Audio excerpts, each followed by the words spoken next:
A millionaire finds a basket containing twin boys on his doorstep on Christmas Eve. A few years later, a woman shows up and claims to be. The streets of Dallas glistened under the soft glow of holiday lights, their warm hues defying the sharp bite of winter. Christopher Grant maneuvered his sleek black Aston Martin through the quiet roads, the hum of the engine the only sound breaking the stillness. The clock on the dashboard blinked 11:47 p.m., Christmas Eve. For most, the night was a time of joy, filled with family, laughter, and warmth. For Christopher, it was just another evening spent returning to an empty mansion. The gates to his sprawling estate creaked open, the motion-activated lights flooding the driveway. The modern architectural lines of his home loomed ahead like a fortress, sharp, imposing, and cold. Christopher sighed, loosening his tie as the car rolled to a stop. There was no one waiting inside, no voices to greet him, no sense of a holiday meal wafting from the kitchen. Just silence. 35 years old, rich and successful, but still not as happy as normal people. On Christmas Eve. Sliding out of the car, he rubbed his gloved hands together against the chill. But as he moved toward the steps, his stride faltered. A sound reached his ears, soft, fragile, and piercing against the stillness. A cry. No, two cries. Frowning, Christopher scanned the dimly lit porch. There, tucked against the heavy oak door, were two baskets. They seemed too small for what he thought they might contain, but the cries left no room for doubt. Hesitating for only a moment, he stepped closer, his breath forming visible puffs in the cold air. Each basket held a baby, wrapped snugly in blankets that failed to muffle their discontent. Their tiny fists flailed, faces scrunched in identical wails of protest. Identical. Christopher froze, his gaze bouncing between the two infants and back to his own trembling hands. What the... His voice trailed off, lost to the enormity of the moment. He crouched slowly, his knees crunching against the frost-coated porch. His fingers fumbled as he adjusted the edges of the blankets, revealing two pairs of piercing blue eyes. His eyes. A sharp chill ran through him, one that had nothing to do with the cold. His breath caught as recognition struck, a resemblance too uncanny to ignore. His gaze fell on an envelope tucked into the folds of one basket. His name, Christopher, was written in smooth, elegant handwriting, a handwriting he knew all too well. Carolyn. His chest tightened. He hadn't heard that name in a long time, hadn't let himself think about her in even longer. Shaking, he tore the envelope open, the faint scent of her perfume stirring memories he thought he'd buried. Christopher, if you're reading this, it means I couldn't do this in person. Please forgive me. I'm running out of time, and I couldn't leave this world without ensuring our boys were safe. Henry and Jason are yours, Christopher. They're everything I couldn't give you before, and everything I'll never have the chance to see grow. My illness has made it impossible for me to stay. You deserve an explanation, but I can only hope the love you feel for them will outweigh the questions I cannot answer. Love them, protect them, and perhaps one day tell them about me. Forever, Carolyn Christopher stared at the words, his heart pounding. Illness, running out of time, 1,000 questions swirled in his mind, colliding with memories of Zurich, the week he'd spent with her, the magnetic pull between them, the way she disappeared like smoke after the scientific conference where she appeared as a beautiful and intelligent research goddess. Another sharp cry yanked him back to the present. Henry, or maybe it was Jason, squirmed against the blanket. He reached out instinctively, his hand trembling as he touched the soft, warm cheek of the nearest baby. The crying softened to a whimper, and then silence, as if the child recognized him. "What am I supposed to do with you?" he murmured, his voice thick. The words felt alien in his mouth, as if spoken by someone else. But the answer came not in words, but in a feeling, a weight in his chest, unfamiliar and overwhelming. Gathering the baskets carefully, he rose, carrying them into the warmth of the mansion. The grand foyer, usually echoing with emptiness, seemed almost alive with the faint sounds of baby hiccups and breaths. He set the baskets on the marble floor and knelt again, studying their tiny faces, identical chubby cheeks, tiny noses, blue eyes that mirrored his own. They were his sons. There was no denying it. Christopher leaned back, staring at the ceiling as the enormity of it all began to settle. Father. The word felt foreign, and yet right. As the babies stirred again, their small hands reaching blindly into the air, Christopher made a silent vow. He didn't know where to start or how to be the man they needed, but he was certain of one thing. They were his now, and he wouldn't fail them. Outside, the snow began to fall, blanketing the world in silence as Christopher cradled his sons for the first time, his heart shifting in a way he hadn't thought possible. The quiet hum of the coffee machine blended with the soft murmurs of morning in Christopher Grant's cavernous kitchen. For the first time in years, the silence didn't feel suffocating. Instead, it was punctuated by the occasional gurgle of a baby monitor and the rustling movements from the nursery upstairs.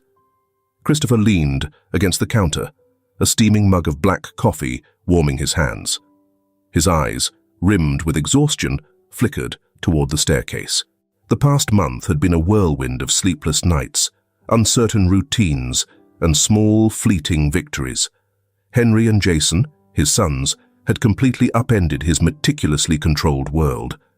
He glimpsed Donna's familiar figure as she entered the kitchen. She was a woman of advancing years, her silver hair tied back neatly, her presence steady and grounding. Donna had worked for the Grants long before Christopher had taken over the estate, and in recent weeks, she had become his lifeline. "Did you manage to get any sleep, Mr. Grant?" Donna's voice carried the warmth of genuine concern as she moved to prepare a bottle, her movements fluid with years of practice. "A little," Christopher replied, his tone dry but not unkind. "Though I don't think my definition of sleep applies anymore." Donna chuckled softly. "That's parenthood for you. No manual, just trial by fire." Christopher smiled faintly, a rare sight these days. He set his mug down, glancing at the clock. 6:14 a.m. Another day was beginning, and the twins would stir soon. Immediately, the baby monitor let out a gentle cry, which was swiftly followed by a more intense one. "That'll be Henry," Donna said knowingly. "Jason's always a little quieter. He watches, waits."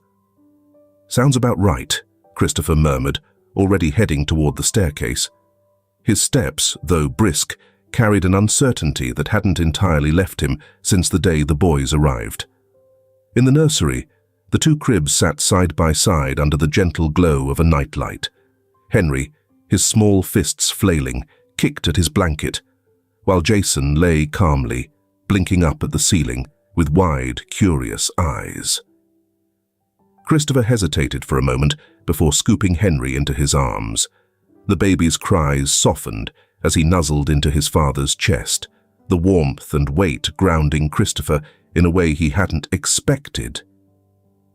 "Your trouble," Christopher muttered under his breath, though there was no heat in his words. Henry's tiny hand grabbed the edge of his shirt, his grip surprisingly strong. Christopher couldn't help but smile. Setting Henry down briefly, he turned to Jason. The quieter twin regarded him with a solemnity that seemed almost unnatural for someone so small. Christopher crouched, his voice soft. "Morning, Jason. You ready for another day of turning my world upside down?" Jason blinked, his lips parting in what could almost be called an amused coo. Christopher lifted him carefully, the motion growing less awkward with practice. As he carried both boys downstairs, he caught a faint whiff of lavender on Jason's blanket. The scent stopped him mid-step, memories flooding back unbidden. Carolyn, Zurich. Her laugh, low and unrestrained, echoing through the cobblestone streets. The way she tilted her head when she challenged him during a late-night conversation. The final morning, when she disappeared, leaving only the faintest trace of her perfume. "Mr. Grant?" Donna's voice pulled him back to the present. She stood at the bottom of the stairs, concern etched into her features. Christopher cleared his throat, continuing down. Just tired. The day unfolded in a pattern Christopher was slowly learning to navigate. Breakfast, bottles, diaper changes, and stolen moments of quiet. Henry was endlessly curious, his tiny fingers constantly reaching for the edges of the world around him. The corner of a book, the smooth surface of a coffee table, the buttons on Christopher's shirt. Jason, in contrast, was watchful, his wide eyes soaking in every detail. Christopher found himself talking more than he ever had, narrating mundane tasks aloud, as if the twins were listening. "This, Henry," he said, holding up a plush toy, "is supposed to entertain you long enough for me to get some work done." Henry giggled, a sound so pure it made Christopher's chest tighten. "I don't see it happening either," Christopher added wryly. Nearby, Jason clutched a small rattle, his focus unwavering. "You, on the other hand," Christopher mused, "might grow up to outthink us all." Donna passed by, pausing with a knowing smile. "They're good boys, a handful, but good." "They are," Christopher replied softly. That evening, after the twins had fallen asleep, Christopher stood by the nursery window, staring out at the sprawling Dallas skyline. The city lights flickered like stars, a sharp contrast to the warmth behind him. He thought of Carolyn again, her brilliance, her defiance, her ability to make him question everything he reflected he knew. And now, in her absence, she had given him something he never realized he wanted. Something he didn't yet know if he could handle. But as he turned back toward the cribs, where Henry and Jason slept peacefully, a sense of purpose stirred in him. They were his now, his responsibility. Christopher Grant's office was bathed in the dim golden light of late afternoon. The sprawling glass windows framed the Dallas skyline, where the last rays of sunlight clashed with approaching shadows. A steady rhythm of keys clicking punctuated the quiet as Christopher worked, his focus honed to the fine edge of a man who had built an empire. Yet even amidst the calm efficiency, a framed photo of Henry and Jason on his desk tugged his thoughts elsewhere. "Mr. Grant," Donna's voice came through the intercom, steady but tinged with hesitation. "There's a woman here. She says her name is Marilyn Laurent. She claims to be Carolyn's sister." Christopher froze. He leaned back in his chair, the leather creaking softly beneath him. "Carolyn's sister," he repeated, as though saying it aloud would make it clearer. His mind flickered back to the faint traces of lavender, the unanswered questions, and the haunting finality of Carolyn's letter. "Yes, sir," Donna said. "Should I send her away?" He hesitated a moment too long. "No, bring her in." The door creaked open, and a woman stepped inside. Christopher straightened, his eyes narrowing as he took her in. She was striking, with dark auburn hair pulled into a neat chignon, and a calm confidence that filled the room. She looked familiar, but he couldn't place her. "Mr. Grant," she began, her voice smooth but tinged with hesitation. "My name is Marilyn Laurent. I'm Carolyn's sister."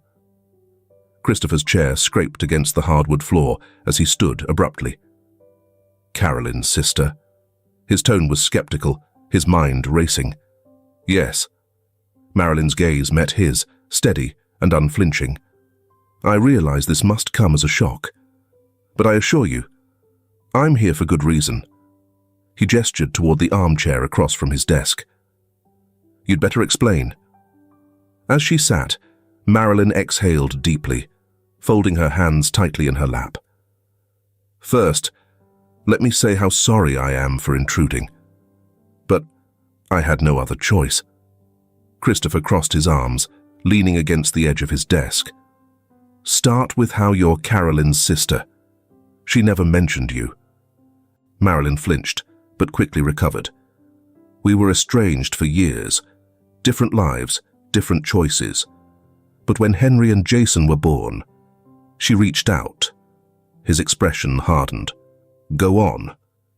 Marilyn hesitated, choosing her words carefully. "Carolyn told me about you, about the boys, and about what happened before she disappeared." Christopher's breath caught. He hadn't heard anyone speak of Carolyn so directly in years. "What are you saying?"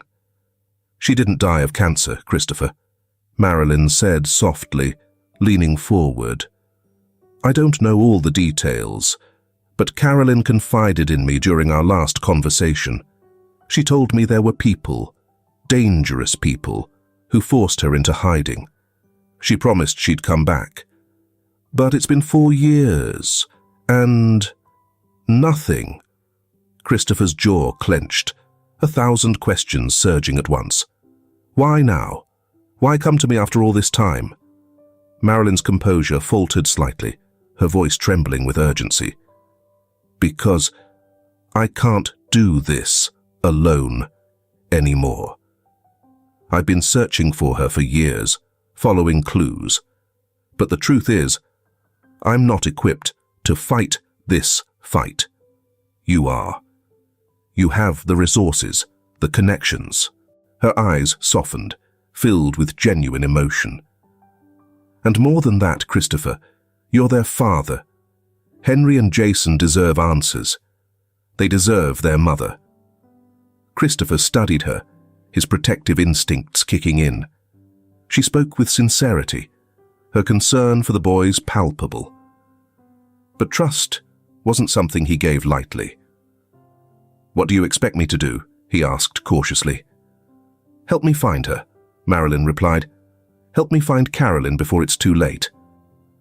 The room fell silent, except for the faint ticking of a clock. Christopher turned away, his gaze drifting toward the window. In the distance, the sound of laughter echoed faintly, Henry and Jason returning from their walk. "I don't know if I can trust you," he admitted, finally, his tone low. Marilyn nodded. "I understand. But I'm not asking you to trust me. I'm asking you to trust Carolyn. She wouldn't have told me what she did if she didn't believe it would matter someday." Christopher closed his eyes briefly, the weight of her words settling over him. Memories of Carolyn flooded back. Her sharp mind, her fierce independence, her love for the boys even before they were born. If she had reached out to Marilyn, it wasn't without reason. He turned back to face her. "If what you're saying is true, I'll do whatever it takes. For them." A flicker of relief crossed Marilyn's face. "Thank you, Christopher." Before she could say more, the office door burst open and Henry tumbled in, his cheeks flushed from the cold. "Daddy, look what I found," he exclaimed, holding up a shiny pebble as if it were treasure. Jason followed, quieter but no less intent, his sharp gaze flicking between Christopher and the stranger in the room. Christopher's shoulders relaxed as he crouched to meet them. "Let me see," he said, taking the pebble from Henry with mock seriousness. "A fine find, as always." He glanced up at Marilyn, his tone softening as he spoke again. "Whatever happens, their safety comes first. Understand?" "Of course," Marilyn replied, her voice steady. But something flickered in her eyes, something Christopher couldn't quite place. For now, though, he set it aside. He had a decision to make. The Dallas skyline burned with amber and crimson as the last light of day began to fade. Christopher's office, bathed in the soft glow of a desk lamp, felt heavier than usual. Marilyn sat across from him, her hands resting lightly on her knees, but the tension in her posture was impossible to miss. Christopher leaned forward, his gaze sharp and unyielding. "Sure, I agreed to hear you out. Start talking. Everything." Marilyn inhaled deeply, her calm demeanor cracking under the weight of her words. "The last time I spoke to Carolyn was almost 5 years ago," she began, her voice trembling slightly.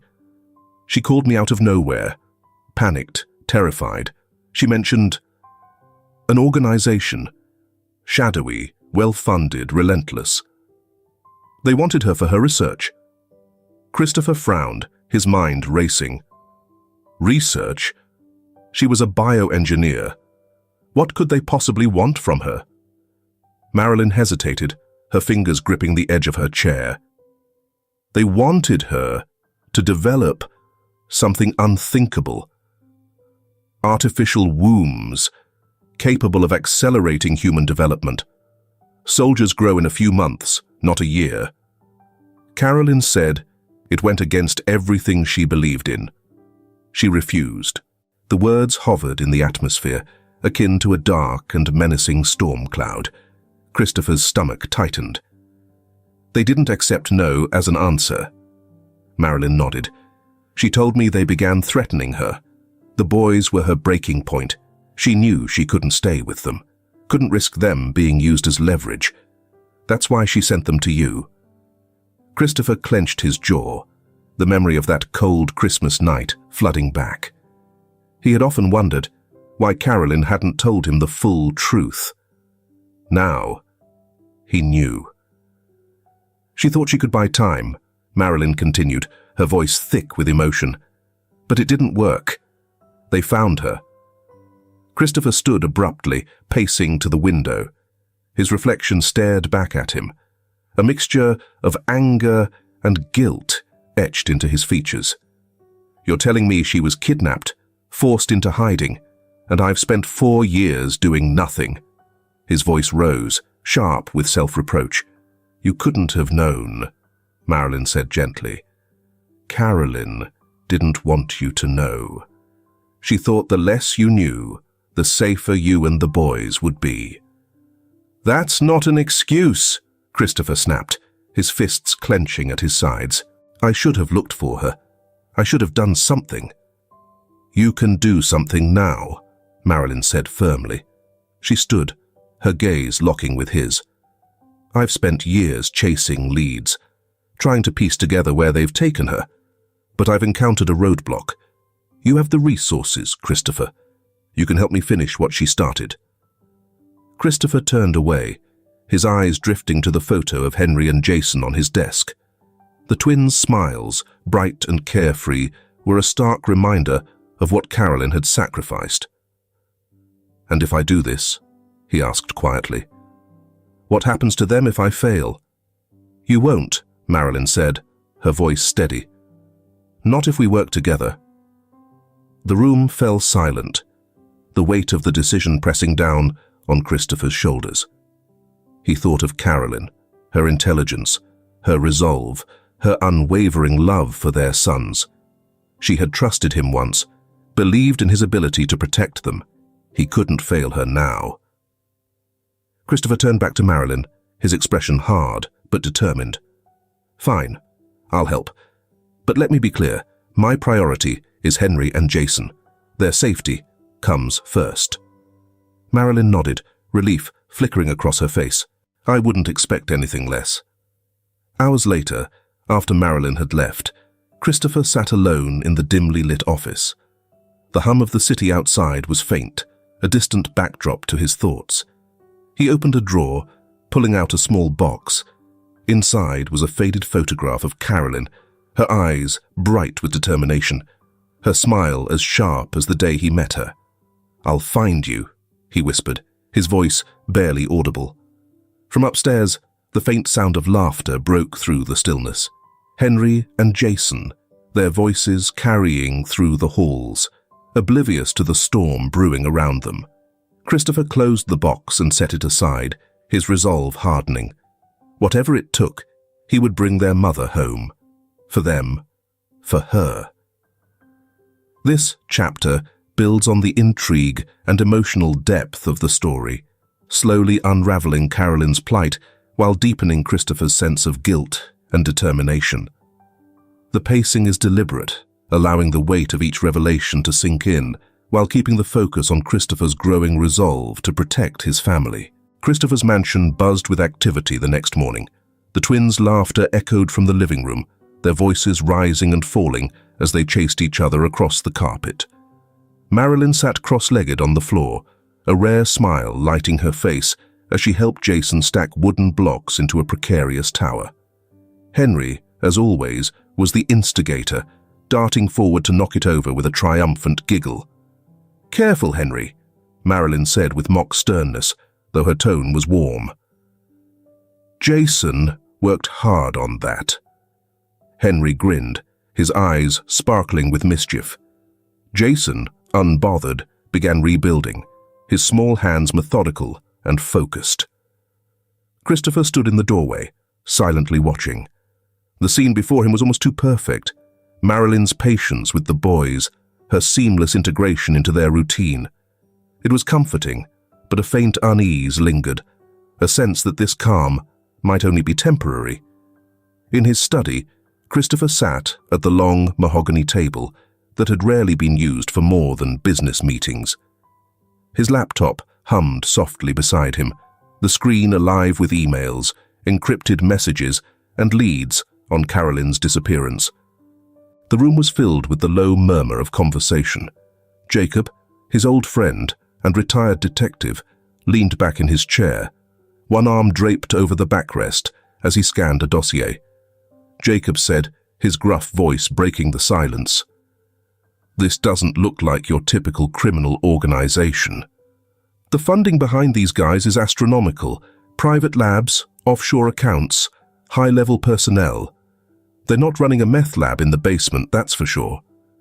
Christopher's jaw tightened as he stared at the file in front of him. The name of a shadowy research facility kept cropping up in the reports. Novogenics.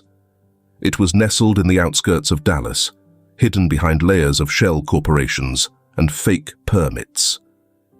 "It matches what Marilyn said," Christopher replied, his voice low but laced with tension. "Carolyn mentioned them by name when she called her. It's the strongest lead we've got." Jacob tilted his head, his gaze steady. "You believe her?" Christopher hesitated, tapping his fingers against the table. "I don't trust her entirely," he admitted, "but if there's even a chance Carolyn is alive, I have to take it."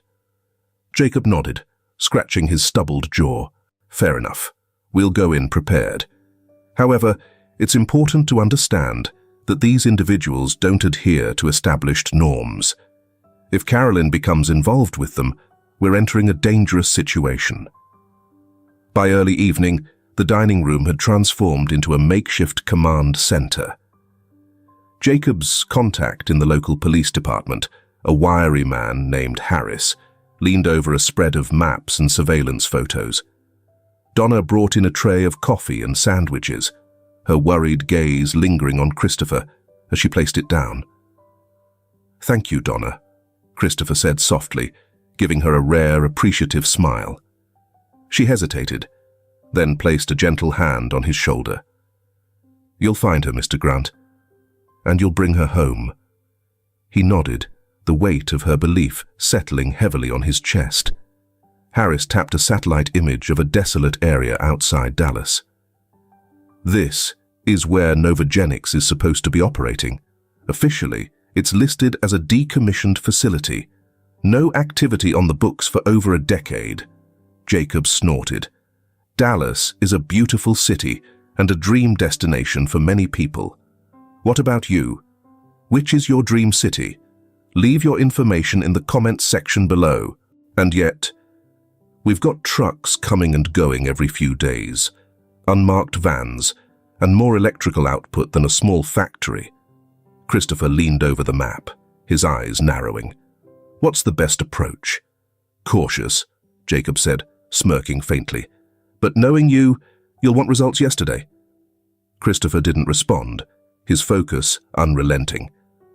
That night, long after Harris had left and Donna had retreated to check on the twins, Christopher found himself sitting alone in the living room. A fire crackled softly in the hearth, but its warmth did little to ease the chill in his chest. He reached for his phone, scrolling through old photos of Carolyn. Her laugh, captured mid-motion during their trip to Zurich, was frozen in time, vibrant and full of life. Christopher clenched the phone tightly, a wave of guilt crashing over him. He had let her slip away, consumed by work and the endless churn of his empire. Now, she was out there, alive but captive, and he was only just beginning to fight for her. 2 days later, Christopher, Jacob, and a small team of trusted operatives drove toward the outskirts of Dallas. The city lights faded behind them, giving way to small, remote forests. The closer they got, the more oppressive the atmosphere became. Novogenic's supposed abandoned facility loomed ahead, a hulking structure of concrete and steel surrounded by barbed wire and security cameras. Jacob adjusted the earpiece in his ear, his tone clipped. "We've got movement," he said, nodding toward a group of guards patrolling the perimeter. "Armed, and not the rent-a-cop variety." Christopher stared at the building, his fists clenched. "Carolyn's in there," he said, his voice a low growl. "Let's not rush to get shot," Jacob muttered. "We need to confirm before we act." One of their operatives tapped his tablet, pulling up a grainy feed from a hidden drone circling the facility. As the camera panned through a cracked window, Christopher's breath hitched. Inside, seated at a workstation surrounded by glowing screens and vials, was Carolyn. Her hair was shorter, her face thinner, but her posture was unmistakable. Calm, focused, and defiant. "She's alive," Christopher whispered, his heart hammering in his chest. Jacob clapped him on the shoulder, his expression grim but determined. "Now comes the hard part." The air around the Novogenics facility was thick with humidity, the kind unique to a Dallas summer evening. The remnants of a recent rainstorm clung to the asphalt and dirt, creating a damp, earthy aroma that mingled with the faint hum of cicadas. Christopher Grant crouched low behind a cluster of dense shrubs, his sharp eyes fixed on the imposing building ahead. The structure loomed like a monolith, its industrial facade betraying no signs of life, except for the soft glow of lights filtering through heavily tinted windows. Security cameras scanned the perimeter with mechanical precision, and armed guards patrolled in pairs, their movements crisp and calculated. Jacob, kneeling beside Christopher, adjusted his night vision goggles and muttered, "Well funded doesn't even begin to cover it. This place screams, didn't ask questions." Christopher didn't respond. His jaw was tight, and his gaze never wavered. Inside that fortress was Carolyn. He'd seen her face through the drone's feed, pale and thinner than he remembered, but alive. "Christopher," Jacob pressed, his voice low but firm. "We don't move until we're sure we have an exit strategy. Charging in now gets her and us killed." Christopher nodded tersely, forcing himself to take a slow breath. "What's the plan?" Jacob tapped his earpiece. "Marilyn and Harris are ready to create a diversion on the south side. That'll draw their security away from the lab entrance. Once we're in, you stay close to me. No hero stunts, got it?" "Got it," Christopher said, though his clenched fists betrayed his impatience. On the other side of the facility, Marilyn sat in a nondescript van with Harris, the detective Christopher had hired. Her face was calm, almost unnervingly so, as she keyed in a series of commands on her laptop. The security feed she'd tapped into flickered on the monitor in front of her, showing guards shifting towards the south gate, where a suspicious vehicle had been parked minutes earlier. "Do you think they'll accept the offer?" Harris inquired. Harris asked, his tone skeptical. "They'll take it," Marilyn replied smoothly. "They're predictable."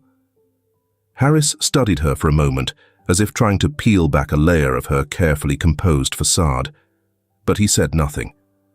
Christopher and Jacob slipped through the north gate, the lock disabled by Marilyn's earlier hacking.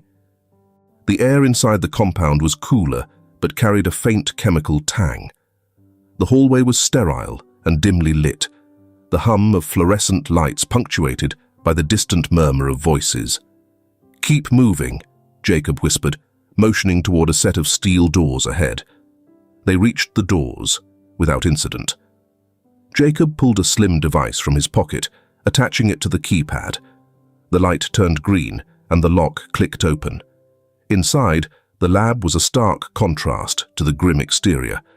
Bright, sterile light illuminated rows of workstations filled with monitors, vials, and complex machinery. At the far end of the room, hunched over a screen, was Carolyn. Christopher's breath caught. She was thinner than he remembered, her cheekbones sharper, and her hair cropped short. But her presence radiated the same quiet strength he'd fallen in love with years ago. "Carolyn," he whispered, his voice breaking slightly. She froze, her head snapping up. When her eyes met his, the world seemed to pause. "Christopher?" Her voice was hoarse, disbelief coloring her tone. Before she could say more, Jacob motioned sharply for silence. "No time for reunions." "We're not alone." Christopher ignored him, stepping forward. "Carolyn, we're here to get you out." She shook her head, her eyes wide with fear. "You shouldn't be here. They'll kill you. They'll—" "Not if we move fast," Jacob interjected, scanning the room for threats. Carolyn stood, swaying slightly as if her body had forgotten how to move freely. Christopher reached out, steadying her with a hand on her arm. The contact was electric, grounding him in a way he hadn't felt in years. "Can you walk?" he asked softly. "Yes," she said, though her voice wavered. As they turned to leave, a faint sound, metal on metal, echoed from the hallway. Jacob froze, his gun drawn in an instant. "We've got company!" Marilyn's voice crackled through their earpieces. "You need to move. Security's onto you." "Little busy here," Jacob muttered, as 3 guards burst into the room. The next moments were a blur. Jacob fired, hitting one guard square in the chest, while Christopher shielded Carolyn, guiding her behind a workstation. The remaining guards hesitated, seemingly unsure whether to shoot or retreat. "Keep moving," Jacob barked, firing again. Christopher pulled Carolyn toward the exit, his grip firm, but gentle. Her breathing was ragged, her body trembling, but she didn't falter. When they finally burst into the open air, the sound of approaching sirens filled the night. Marilyn and Harris's diversion had done its job, but Christopher's focus was solely on Carolyn. "Are you hurt?" he asked urgently, his hands framing her face. "I'm okay," she whispered, tears glistening in her eyes. "But the boys, are they—" "They're safe," Christopher assured her, his voice steady despite the chaos around them. "And so are you." For the first time in years, Carolyn allowed herself to hope. The warm glow of the late Dallas evening spilled into the Grant mansion through the wide glass windows, casting long shadows across the sprawling living room. Henry and Jason sat cross-legged on the plush rug, surrounded by their scattered toys. Donna, ever watchful, sat nearby with a steaming mug of tea, her eyes flitting between her knitting and the boys. "All right, young man," Donna said, pointing her knitting needle playfully at Henry. "If you try to stack that on Jason's castle, you'll be in big trouble." Henry, grinning mischievously, paused mid-motion before setting the toy brick down elsewhere. Jason glanced up from his creation with a solemn nod of approval, his quiet focus an endearing contrast to his brother's boundless energy. Donna chuckled softly, her heart warmed by the simple rhythmic chaos of the evening. Across town, Diane, one of Christopher's trusted operatives, adjusted the scope on her binoculars as she watched the quiet mansion from a nondescript SUV parked discreetly down the street. Her simple role was to monitor the boys, while Christopher and the team carried out their mission. She sipped her lukewarm coffee, her sharp eyes scanning the property. It had been a calm evening so far, with no signs of disturbance. But calm never lasted long. Inside the mansion, Donna stiffened as a faint noise, barely audible, reached her ears. A soft scrape, like a shoe against the floor, coming from the back of the house. She set down her knitting and stood, her aging body moving with purpose. "Boys," she said, keeping her voice calm. "Stay here. Don't move." Henry looked up, his brow furrowed. "What's wrong, Nana?" "Nothing, darling," Donna lied, her tone steady. "Just stay right there." She moved toward the kitchen, her slippered feet silent against the hardwood floor. As she reached the hallway, the sound grew clearer. Muted whispers, followed by the faint click of a door handle. Her heart raced. Grabbing the nearest heavy object, a cast-iron skillet from the stove, Donna inched closer, her breath held. And then they came. Dark figures, moving quickly and efficiently, poured through the back entrance. Their faces were obscured by masks, their movements eerily synchronized. "Who are you?" Donna demanded, her voice firmer than she felt. One of them stepped forward, raising a hand as if to pacify her. But Donna was no fool. With a sharp cry, she swung the skillet, the clang of metal against flesh echoing through the kitchen. It was enough to startle them, but not enough to stop them. "Go!" one of the intruders barked, motioning toward the living room. "No!" Donna shouted, moving to block their path. Another swung his arm, striking her shoulder hard enough to send her sprawling to the floor. She watched, helpless and gasping, as the men moved past her toward the boys. Diane frowned, her instincts prickling, as she noticed shadows moving unnaturally near the house. Reaching for her radio, she spoke quickly. "We've got a problem. Unauthorized movement inside the property. I'm going in." Her SUV roared to life, tires screeching as she sped toward the mansion. Henry screamed as one of the masked men grabbed him, his small fists flailing wildly. "Let me go," he yelled, tears streaming down his face. Jason was silent, his wide eyes locked on Donna, who lay crumpled near the doorway. The men moved quickly, bundling the boys into black duffel bags designed for silent transport. The last thing Henry saw before the zipper closed was Donna's hand reaching weakly toward him. Diane arrived seconds too late. The back door was ajar, swinging lazily in the breeze.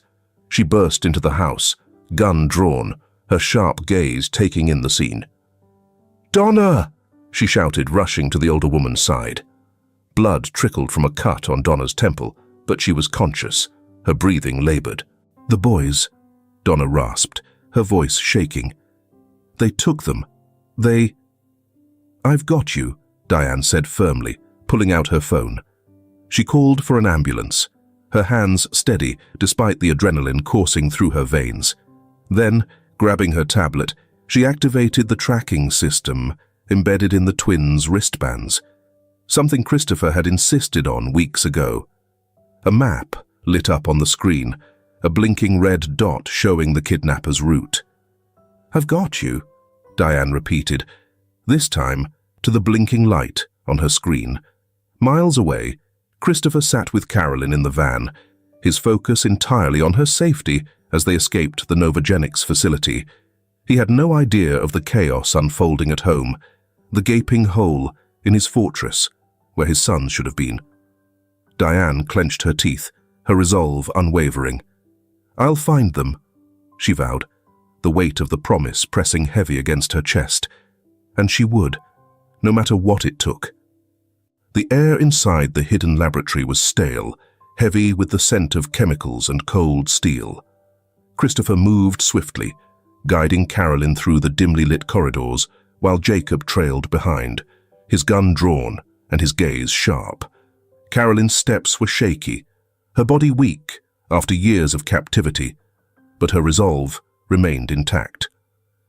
"This way," Christopher urged, his voice low but firm. Carolyn nodded, clutching his arm for balance.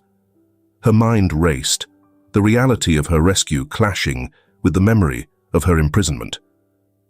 Every twist and turn in the corridor felt like revealing layers of a nightmare she had endured for an extended period. They reached a small room, a temporary safe zone, before their final push to escape. Marilyn was already there, standing with her back to them, her posture unnervingly composed. Carolyn's eyes narrowed as she took in the woman's figure. Something about her presence felt wrong, a discordant note in the symphony of their desperate escape. "Christopher," Carolyn said, her voice trembling but insistent. "Who is she?" Christopher glanced at Marilyn, then back at Carolyn. "She's Marilyn Laurent, your sister." Carolyn's expression shifted, confusion giving way to something darker. "I don't have a sister." The words reverberated in the small room, resembling a thunderclap. Christopher froze, his mind reeling as the pieces began to fall into place. Marilyn turned slowly, her calm demeanor now laced with an edge of malice. She smiled, a thin, calculated expression that sent a chill down Christopher's spine. "I suppose the game is up," she said, her voice dripping with cold amusement. Jacob stepped forward, his gun raised.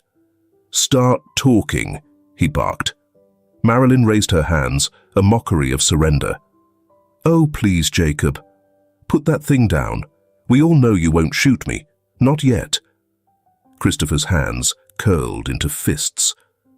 "You've been lying to me this whole time." Marilyn tilted her head, her smile widening. "Lying is such a harsh word. Let's call it improvising. You wanted to find Carolyn. I helped you to find Carolyn. Our goals aligned beautifully."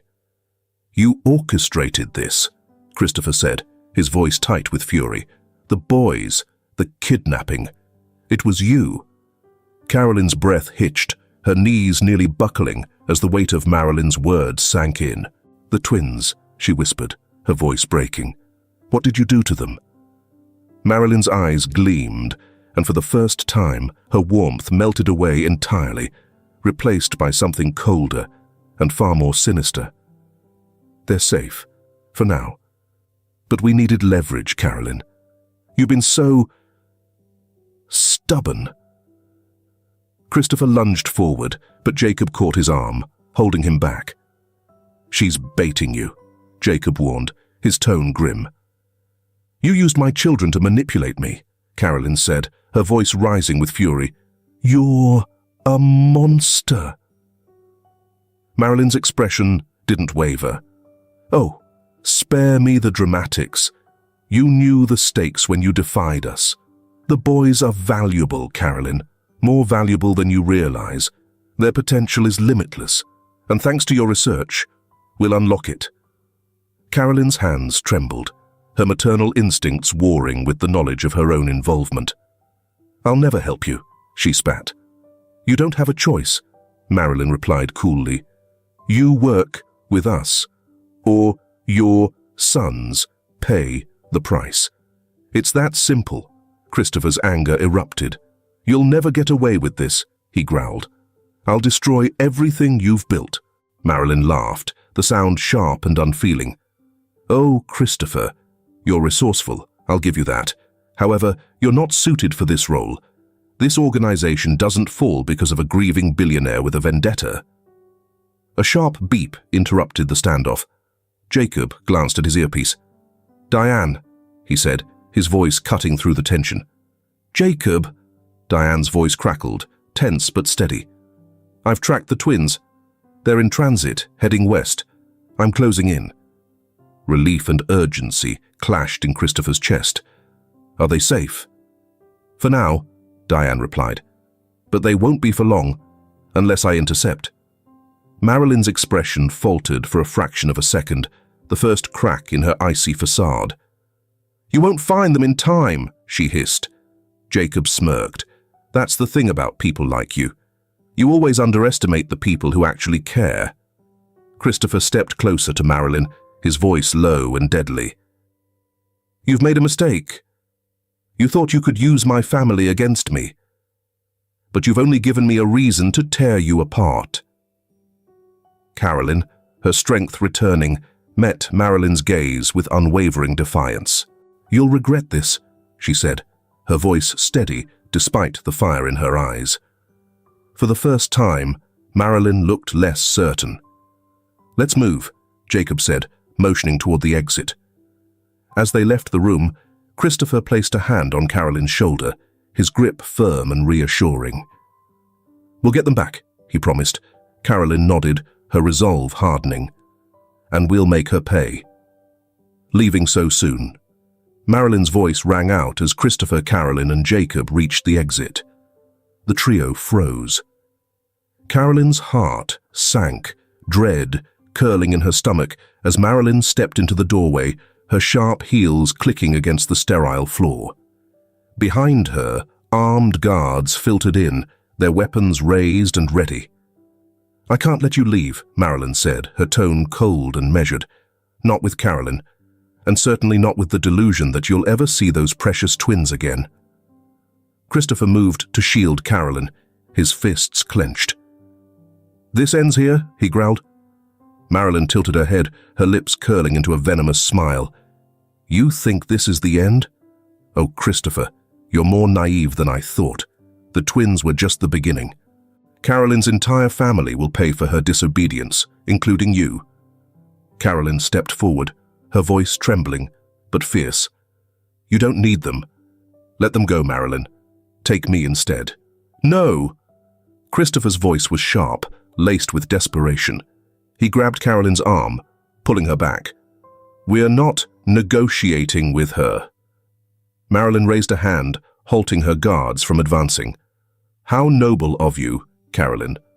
Always willing to sacrifice yourself for others. But you misunderstand. This isn't a negotiation. It's a transaction. You comply, or they all suffer. You won't touch them, Christopher snapped, his voice low and dangerous. Marilyn's smile faltered slightly, but she recovered quickly, her eyes narrowing. You're in no position to make threats. One of the guards moved forward, gun pointed directly at Christopher. Jacob didn't hesitate, his pistol barking twice in rapid succession. The guard dropped, his weapon clattering to the floor. The room erupted into chaos. Christopher pulled Carolyn behind a nearby workstation as Jacob fired at the advancing guards, his movements precise and practiced. Stay down, Jacob barked, reloading his weapon. Marilyn's voice rose above the gunfire. Stop them! I want them alive! Christopher crouched beside Carolyn, his hand gripping hers tightly.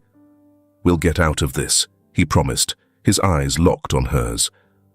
Carolyn nodded, her expression a mix of fear and determination. Just don't let them take you too. Jacob's voice cut through the chaos. Move now. Christopher pulled Carolyn to her feet, and together they darted toward a side corridor. Jacob provided cover, his shots precise as he held the guards at bay. But Marilyn wasn't done. You can't run forever, she shouted, her voice echoing through the lab. In the corridor, Christopher activated his earpiece. Diane? Status? On the boys? Diane's voice crackled in response. I've intercepted the vehicle. Henry and Jason are safe. Relief washed over Christopher, his shoulders sagging slightly. Thank God. Don't relax yet, Diane added. I've called for backup, but we're not clear. Finish what you're doing and get out of there. Christopher turned to Carolyn, his voice steady despite the storm raging around them. The boys are safe. Carolyn's breath hitched, her eyes filling with tears. Are you sure? Yes, Christopher said firmly. But we need to end this now. They emerged into a larger room, filled with rows of equipment and glowing screens. Marilyn stood at the far end, flanked by more guards. "You're persistent," she said, her tone almost admiring. "But this is where it ends." Christopher stepped forward, his voice like steel. "You've lost. The twins are safe. It's over." Marilyn's expression darkened, her calm facade cracking. "Safe? For now, perhaps. But you've only delayed the inevitable. You can't protect them forever." Jacob entered the room, his gun trained on Marilyn. "That's enough," he said. "Your operation is done." Marilyn laughed, the sound hollow and sharp. "You think arresting me will stop this? The organization is bigger than you can imagine." Jacob's smirk was grim. "We'll see about that." Before Marilyn could respond, a team of law enforcement operatives stormed the room, their weapons drawn. Marilyn's guards hesitated, then lowered their guns as the room was flooded with shouts and commands. Christopher turned to Carolyn, pulling her into a tight embrace. "It's over," he whispered. Carolyn clung to him, her tears soaking into his shirt. "The boys," she murmured. "I need to see them." "We will," Christopher promised. "We'll go to them right now." As the law enforcement team escorted Marilyn out of the lab, she turned to Christopher one last time. "This isn't over," she hissed. "You've only postponed what's coming." Christopher met her gaze, his voice steady and unyielding. "We'll be ready?" "We're safe," Carolyn said, her voice trembling but filled with relief. "We're finally safe." For now, Christopher thought, but he knew the battle wasn't over, and he was ready for whatever came next. Christopher's mansion stood quietly under the morning sun, the tension of the past few days melting into a rare moment of calm. Inside, the atmosphere was thick with anticipation. Donna returned from the hospital, had ensured everything was ready, from fresh linens in the bedrooms to a warm breakfast waiting in the kitchen. For the first time in weeks, the house didn't feel like a fortress, but a home. In the living room, Henry and Jason sat on the couch, their legs swinging back and forth as they whispered to each other. Their wide eyes betrayed a mix of curiosity and nervousness as Christopher knelt before them, his steady hands resting on their small shoulders. "Boys," Christopher began, his voice softer than usual, "I need to tell you something important." Henry tilted his head, his curiosity piqued. "What is it, Daddy?" Christopher glanced over his shoulder at Carolyn, who stood, her hands clasped tightly in front of her. She looked at Christopher, her eyes filled with gratitude and a hint of fear. He turned back to his sons, his expression growing tender. "You remember how I told you your mommy loved you very much?" Christopher said, his voice thick with emotion. Jason nodded solemnly, his sharp gaze flicking toward Carolyn. "Well," Christopher continued, his voice steadying, "your mummy, she's here. She's been away because she had to protect you. But now she's home." Henry's mouth dropped open, his wide eyes darting between Christopher and Carolyn. "That's... Mommy?" Carolyn stepped forward, tears shimmering in her eyes as she knelt beside Christopher. "Yes, sweetheart," she said, her voice trembling. "I'm your mommy, and I've missed you so much."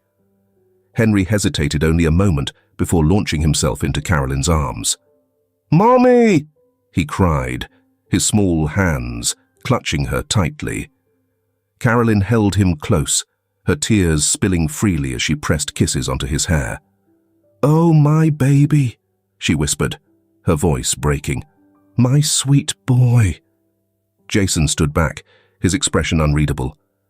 Carolyn opened her arms toward him, her heart aching at his hesitation. "Jason," she said softly, "come here, darling." The boy's lips trembled before he rushed forward, burying his face in her neck. "You're real," he mumbled, his voice muffled. "You're really here." Carolyn's arms tightened around both boys as she rocked them gently. "I'm here," she promised, "and I'm never leaving you again." Christopher watched the scene unfold, his chest tightening with emotion. For years he had been their rock, but now they had their mother. A piece of their family they hadn't even known was missing. His gaze met Carolyn's over the boys' heads, and she mouthed a silent, heartfelt, "Thank you." Later that afternoon, the family sat together in the garden, a space that had once felt empty, but now buzzed with life. Henry chased a butterfly across the lawn, his laughter ringing through the air. Jason sat beside Carolyn on the bench, leaning into her as she told him stories about when he was a baby. Christopher stood nearby, watching them with a rare sense of peace. Jacob joined him, sipping a cup of coffee and observing the scene with a wry smile. "You've got a good thing here," Jacob said, nodding toward the reunited family. "I do," Christopher admitted, his voice quiet but resolute. "And I'm not going to let anything threaten it again." Jacob raised an eyebrow. "So what's the plan?" Despite Marilyn's absence, the organization remains intact. Christopher's jaw tightened, his gaze hardening. "We dismantle it. Every piece, every person. I'm done playing defense." Jacob smirked, clapping Christopher on the shoulder. "That's the Christopher I know." As the day faded into evening, Christopher found Carolyn sitting alone in the living room, a photo of the boys as babies in her hands. She looked up as he approached, her expression soft. "They're perfect," she said, her voice filled with awe. "They're strong," Christopher replied, sitting beside her. "Just like their mother." Carolyn smiled, a flush rising to her cheeks. "I wouldn't have survived without you, Christopher. You kept them safe and gave them a home. I'll never be able to thank you enough." "You don't have to," Christopher said, his hand covering hers. "We're a team. We always have been." Carolyn leaned into him, her head resting on his shoulder. "I just want them to be happy, to grow up without fear." "They will," Christopher promised. "As long as I'm here, nothing will touch them." That night, as the house settled into quiet, Christopher stood in the doorway of the boys' room. Henry and Jason were curled up together, their small hands clutching the stuffed animals Carolyn had given them. Carolyn appeared beside him, her hand slipping into his. They watched their sons sleep, the weight of the past days lifting ever so slightly. "We're going to be okay," Carolyn whispered. Christopher nodded, his arm wrapping around her shoulders. "Yeah," he said softly, "we are." For the first time in years, the mansion felt like home, and no matter what battles lay ahead, Christopher knew they would face them together, stronger than ever. The Grant mansion shimmered with festive warmth, the glow of twinkling lights reflecting off the snow-dusted lawn outside. Inside, the air buzzed with the sound of laughter and the faint hum of Christmas carols playing softly in the background. For the first time in years, the house had had a happy Christmas Eve. Henry and Jason sat in front of the towering Christmas tree, their faces illuminated by its vibrant lights. Wrapped presents surrounded them, each carefully placed beneath the boughs of the meticulously decorated tree. Donna, seated nearby in a cozy armchair, watched the boys with a tender smile, her knitting resting untouched on her lap. "Can we open this one, Nana?" Henry asked, holding up a box wrapped in shimmering gold paper. "Not until everyone's here," Donna replied gently. "Patience, young man."